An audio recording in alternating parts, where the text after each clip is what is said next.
ঢাকার কেরানীগঞ্জে Jinjira PM pilot school and কলেজের নির্লজ্জ বেহায়া অধ্যক্ষ আবু বকর সিদ্দিকের পদত্যাগের দাবিতে আন্দোলন করছে শিক্ষার্থীরা।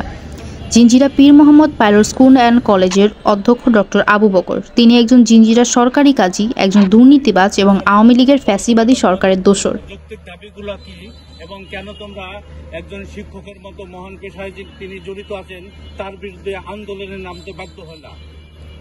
বিগত কয়েক বছর ধরে আমি এই প্রতিষ্ঠানে পড়ালেখা করে আসছি, কিন্তু আমাদের ডায়েরিতে যে সব সুযোগ সুবিধার কথা দেওয়া হয় তিনি আসলে তা বাস্তবায়ন করেন না। তিনি মানুষকে মিথ্যা আশ্বাস দেখান এবং তিনি বিভিন্ন ক্যাটাগরি থেকে তিনি অর্থ সহ শিক্ষকদের হুমকি ধামকি সহ আরো অনেক অনৈতিক কাজ করে আসছেন।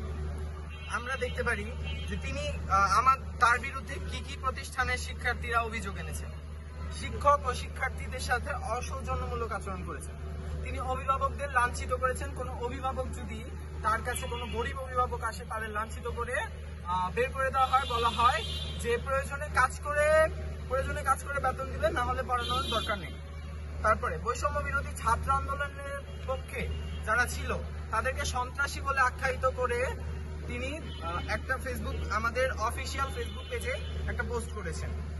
রাস্তায় ট্রাফিক পুলিশ নেমে যাওয়ার পর আন্দোলনের দ্বিতীয় দিন আন্দোলনকে নষ্ট করার জন্য তিনি ওই দিন অনৈতিকভাবে কোনো কারণ ছাড়া স্কুল বন্ধ করেছিলেন।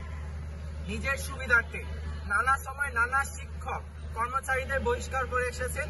এ পর্যন্ত আমরা 5 জন শিক্ষকের এমন রেকর্ড পাই। প্রতিষ্ঠানে 10ম শ্রেণীর অতিরিক্ত ক্লাসের নামে তিনি টাকা তুলতেন, প্রতিষ্ঠানে সময় দেন না। তিনি যেহেতু একজন কাজীর পাশাপাশি তিনি জমি জমা নিয়ে অনেক কাজ করেন, সেই সুযোগে তিনি স্কুলে আসতে পারেন না। তিনি স্কুলে না এসে বাসায় বসে বসে তিনি ক্যামেরায় সিসিটিভিতে দেখে তিনি স্কুল পরিচালনা করেন, স্যারদের হুমকি ধুমকি দেন। প্রশংসাপত্র ছাড়পত্র নিতে গেলে তিনি হয়রানি করতেন। স্কুলের নামে 4টা এসি কিনছে, কিন্তু 4টা এসির মধ্যে দুইটা মনে হয় তার রুমে লাগাইছে এবং 2টা কথায় তার কোনো হদিস জানি না। বিগত কয়েক বছর ধরে প্রতিষ্ঠানের কোনো উন্নয়ন নেই। স্কাউটের নামে টাকা আত্মসাৎ করে এসেছে। মডেল টেস্টের নামে শিক্ষার্থীদের থেকে 500 টাকা করে ফি উত্তোলন করে।